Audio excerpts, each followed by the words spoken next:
Hi and welcome to this Level 2 Flexibility Teacher Training Intensive.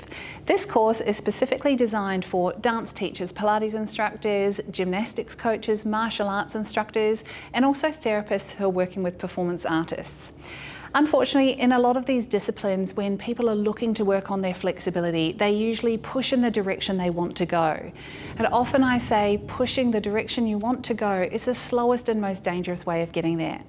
So in this course, we're going to look at doing it a little bit smarter.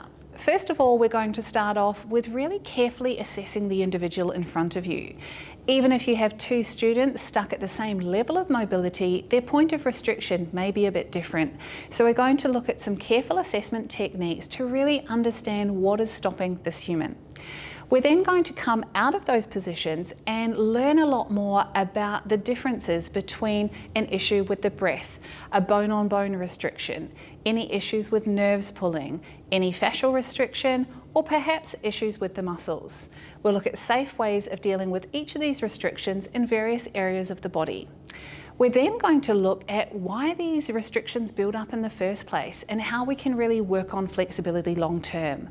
What are the little habits that we have that will cause those tensions to build back up again even after we've found a release technique that may help resolve it temporarily.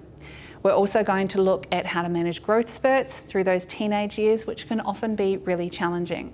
So I hope that during this course, you'll really be empowered to understand flexibility a little bit more and have a lot of skills to be able to assess the human in front of you and to be able to give them really fast, effective, safe techniques to improve their flexibility and their control in order for them to do what they love even better.